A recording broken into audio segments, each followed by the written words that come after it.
अपनी जिंदगी में इतना मेहनत करो, इतना मेहनत करो, इतना मेहनत करो मेरे दोस्त। जो लोग आपको बोला था ना कि तू गरीब है, गरीब ही मर जाएगा, तू गरीब है, गरीब ही मर जाएगा, उस इंसान को जिंदगी भर पछतावा रहे। काश किस इंसान को मैंने बोल दिया था। नमस्कार दोस्तों, मैं अनिल को आप लोगों को फिर से इस वीआईपी आर्ट क्लासेस में एक न्यू वीडियो के साथ दोस्तों फिर से हार्दिक दिल से स्वागत करता हूं। तो दोस्त, आज जो क्लास होने वाले सबसे इंपॉर्टेंट क्लास है, आइए बताने वाले क्या देखिए, क्लास 12 हिंदी दिगंत भाग 2। जो विद्यार्थी साइंस, आर्ट, कॉमर्स तीनों फैकल्टी में दोस्तों कोई फैकल्टी रखाओगे, तीनों फैकल्टी वाला दोस्तों ये काफी महत्वपूर्ण है। इसीलिए आप लोग चलिए मेरे संग शुरू से लेकर अंत दोस्तों बने रहिए। और क्लास 12 का जो हिंदी दिगंत भाग 2 है दोस्तों, उसका पदखंड का जो है यह है ऑब्जेक्टिव नावादा जो क्या लिखा है छपे, आज इसके बारे में दोस्तों संपूर्ण क्या कहते हैं ऑब्जेक्टिव का चर्चा करेंगे। क्योंकि इस चैप्टर से भी दोस्तों बिहार बोर्ड में आपको ऑब्जेक्टिव पूछे जाते हैं। इसीलिए अगर आप लोग को चाहिए कि मुझे भी इस चैप्टर से बिहार में दोस्तों ऑब्जेक्टिव क्वेश्चंस आए, तो आप लोग मेरे संग दोस्तों बन रहिए। और A to Z क्वेश्चन इस चैप्टर का अर्थात छपे जो नावादास जी लिखे दोस्तों, इस चैप्टर का अंतर जितना भी दोस्तों क्वेश्चन बना है, सभी क्वेश्चंस का दोस्तों अच्छा सिलेक्शन करिए। निश्चित है कि बिहार में दोस्तों जब आपके सामने क्वेश्चंस आएगा तो आप एक भी क्वेश्चन को मिस नहीं करिएगा, ठीक है। क्योंकि हर साल बिहार बोर्ड जो है इस चैप्टर से दोस्तों क्वेश्चन पूछते रहते हैं। तो वही छपई जो कौन लिखा है, नावादास आज इसी छपई के अंतर्गत आने वाले जितना भी वस्तुनिष्ठ प्रश्न था दोस्तों, सभी का निचोड़ कर दोस्तों आप लोग सामने ऑब्जेक्टिव प्रस्तुत किया हूं। तो आइए मेरे संग बने रहिए और A to Z शुरू से लेकर दोस्तों अंत तक हर एक क्वेश्चंस को अच्छा से करिए, ताकि जब एग्जाम बोर्ड में आए तो आप एक भी क्वेश्चन को छोड़कर नहीं आएगा, ठीक है, गारंटी है। देखिए दोस्तों यहाँ पर दिया गया है नावादास, क्या लिखा है यहाँ पर छपई लिखा है। तो चलते हैं क्या बारी बारी से प्रत्येक ऑब्जेक्टिव क्वेश्चन की ओर, ठीक है। देखिए यहाँ पर फर्स्ट क्वेश्चन अर्थात पहला क्वेश्चन यहाँ पर दोस्तों दिया गया है कि जब क्वेश्चन आपको पूछेगा कि नावादास किस धारा के कवि थे, याद रखिएगा कि नावादास किस धारा के कवि थे। तो दोस्तों जब ऑप्शन में आएगा याद रखिएगा सद्गुणोपासक राम भक्त धारा के, दोस्तों याद रखिएगा नावादास जी सद्गुणोपासक राम भक्त धारा के महान और प्रसिद्ध कवि माने जाते हैं, याद रखिएगा। तो सरल क्या देखिए, सबके हित का वचन कौन कहता है, ये भी क्वेश्चन दोस्तों काफी महत्वपूर्ण है कि सबके हित का वचन कौन कहता है, याद रखिएगा कबीर जी। सबके हित का वचन दोस्तों कबीर जी कहते हैं। देखिए तीसरा नंबर क्या, कहानी का अर्थ क्या होता है, कहानी का अर्थ क्या होता है। तो दोस्तों याद रखिए कहानी का अर्थ यहाँ पर विश्वास क्या होता है, विश्वास कहिए या प्रतीत कहिए, है कि नहीं, एक दूसरे के प्रतीत अर्थात विश्वास। तो कहानी का अर्थ दोस्तों यहाँ बताया क्या, विश्वास बताया गया। जब क्वेश्चन में आएगा 4 ऑप्शन दोस्तों दिया रहेगा तो उसमें आप विश्वास में टिक लगा सकते हैं। देखिए 4 नंबर क्या कि नावादास के दीक्षा गुरु कौन है। नावादास दोस्तों दीक्षा गुरु कौन थे, नहीं याद रखिएगा। तो स्वामी अग्रदास कौन था, स्वामी अग्रदास। दोस्तों याद रखिएगा कि नावादास जी के दीक्षा गुरु स्वामी अग्रदास अर्थात अग्र अली के नाम से भी दोस्तों जाने जाते हैं, याद रखिएगा नावादास जी गुरु थे। अब देखिए 5 नंबर क्या कि भक्तमाल के रचयिता कौन है। भक्तमाल जो काफी महत्वपूर्ण महाकाव्य होते रहेगा कि भक्तमाल के रचयिता कौन है, तो याद रखिएगा नावादास जी। कौन है, नावादास जी। तो भक्तमाल कौन दोस्तों लिखा है, नावादास जी लिखा है। देखिए क्या 6 नंबर कि भक्त चरित्रों की माला है। भक्त जो है चरित्रों की माला है, किसमें चर्चा किया गया है, भक्तमाल में। किसमें क्या है, भक्तमाल, क्योंकि भक्तमाल में जो है भक्त चरित्र के माला के रूप में चर्चा किया गया है, रखिएगा। दे गया है 7 नंबर कि नावादास जी किसके शिष्य थे। नावादास जी दोस्तों किसके शिष्य थे, वही हो गया स्वामी अग्रदास का। किसके थे, स्वामी अग्रदास का अर्थात अग्र अली का। तो स्वामी जी क्या कहते हैं, नावादास जी आपको स्वामी अग्रदास जी के शिष्य थे। डेला 8 नंबर जब क्वेश्चन दोस्तों रहेगा कबीरदास किस शाखा के कवि है। कबीरदास किस शाखा के कवि है, दोस्तों याद रखिएगा निर्गुण शाखा के। कौन थे, निर्गुण शाखा के। तो कबीरदास जो दोस्तों आपको निर्गुण शाखा के महान और सुप्रसिद्ध कवि के रूप में जाने जाते हैं, ठीक है। अब यहाँ पर देखिए नेक्स्ट क्वेश्चन 2 नंबर क्या कि नावादास किस काल के महान कवि थे। तो दोस्तों याद रखिएगा कि नावादास आपको किस काल के महान कवि थे, क्या रखिएगा, भक्ति काल। कौन थे, भक्ति काल। तो नाभादास दास जी दोस्तों भक्ति काल के सुप्रसिद्ध कवि के रूप में जाने जाते हैं। तो जब आएगा क्वेश्चन तो दोस्तों भक्ति काल में दोस्तों आप टिक लगा दीजिएगा, ठीक है।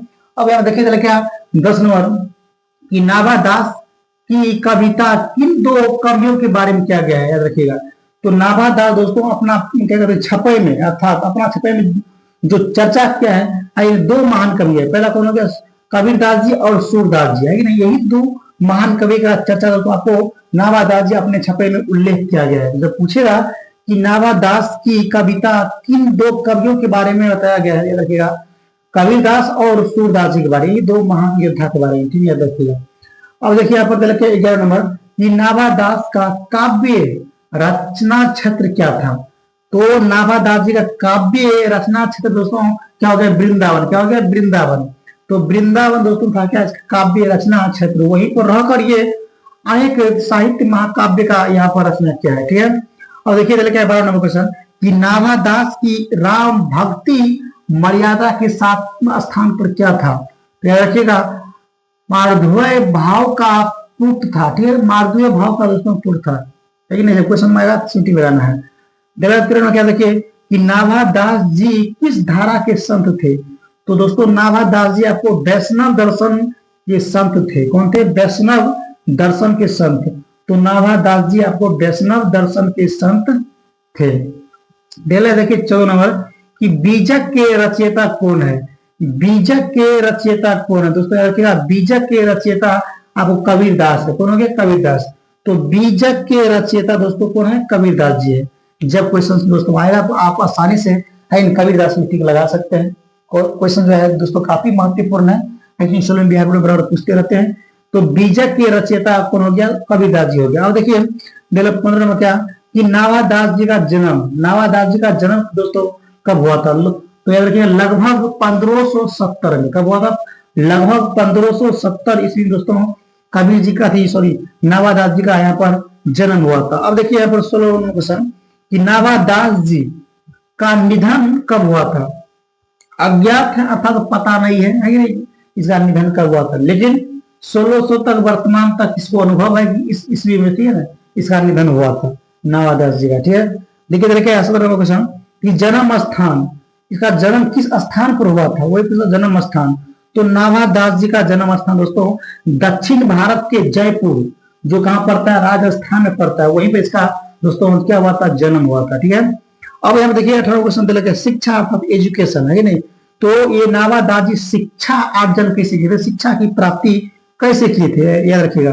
तो नाभादास जी आपको शिक्षा की प्राप्ति सत्संग से किया था। किसे क्या था, सत्संग। तो सत्संग के माध्यम से दोस्तों अपना ज्ञान अर्जन किया था। कौन, नाभादास जी। तो नाभादास जी सत्संग के द्वारा अपना ज्ञान अर्जन किया था। जब पूछेगा तो दोस्तों सत्संग में टिक लगाइएगा, ठीक है।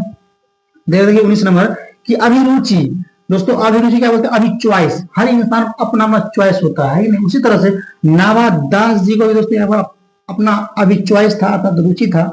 आइए नहीं कौन कौन चीज में रुचि था दोस्तों, देखिए यहाँ पर दिला है। पहला हो गया लोक भ्रमण, क्या हो गया, तो पहला अभिरुचि हो गया लोक भ्रमण। उसके बाद भागवत भक्ति करना, उसके बाद काव्य रचना करना, उसके बाद वैष्णव दर्शन चिंतन में विशेष रुचि था दोस्तों। को नाभादास जी को लोक भ्रमण हो गया, श्रीमद भगवत गीता भक्ति भजन करना हो गया, उसके बाद काव्य रचना, वैष्णव दर्शन दोस्तों, ये सब में इसको अधिकांश, इसको नाभादास जी काफी इसको दिलचस्पी था, रुचि था। अब दोस्तों हम देखिए 20वां क्वेश्चन कि अस्थायी निवास। तो नाभादास जी का अस्थायी निवास कहाँ था, तो अस्थायी निवास वृंदावन। कहाँ हो गया, वृंदावन। तो अस्थायी रूप से जन्म हुआ था दक्षिण भारत के जयपुर राजस्थान में हुआ था, लेकिन ये परमानेंट अस्थायी रूप से दोस्तों वृंदावन में जाकर बस गया, वहीं पर रचना काव्य शुरू कर दिया आरंभ, ठीक है। और देखिए यहाँ पे कृतियां आई नहीं, तो नाभादास जी कृतियां कौन कौन है, पहला भक्तमाल और अष्टयाम, आई नहीं, दो कृतियां मुख्य रूप से लिखा है और अत्यंत कृतियां का चर्चा किया गया है, लेकिन इसमें दो ही कृति जो काफी लोकप्रिय है उसका दोस्तों यहाँ पर चर्चा किया गया है कि जब पूछेगा कि ये नाभादास जी का कृति कौन कौन से दोस्तों रखेगा, भक्तमाल और अष्टयाम, ये दोनों क्या है इसका काफी महत्वपूर्ण कृतियां हैं, ठीक है। तो दोस्तों इस क्या कहते हैं छपई के अंतर्गत है कि नहीं, छपई के अंतर्गत जो कौन लिखा, नाभादास जी। तो इस छपाई के अंतर्गत जितना भी दोस्तों वस्तुनिष्ठ प्रश्न महत्वपूर्ण बना था, A to Z क्वेश्चन होते हैं, हम निचोड़ कर आप लोग सामने यहाँ पर प्रस्तुत किए हैं। तो सभी क्वेश्चन को आप लोग जरूर देख के जाइएगा। निश्चित है 11 में 100% यहाँ दोस्तों क्वेश्चन पूछेगा तो पूछेगा। और आपको चाहिए कि मुझे भी ठीक एग्जाम बोर्ड में इस तरह से क्वेश्चन ना छूटे, तो आप लोग जरूर देख के जाना कि निश्चित है कि यहाँ से क्वेश्चन 100% पूछे जरूर जाते हैं, ठीक है ना। क्योंकि हिंदी दिगंत के ये भी बहुत महान कवि के रूप में जाने जाते, कौन, नावादास जी, ठीक है दोस्तों। तो फिर मिलते हैं नेक्स्ट वीडियो में दोस्तों। अगला वीडियो बताऊंगा क्या, ऑब्जेक्टिव के बारे में, ठीक है। तो आप लोग बने रहिएगा, बहुत जल्द ही आएंगे।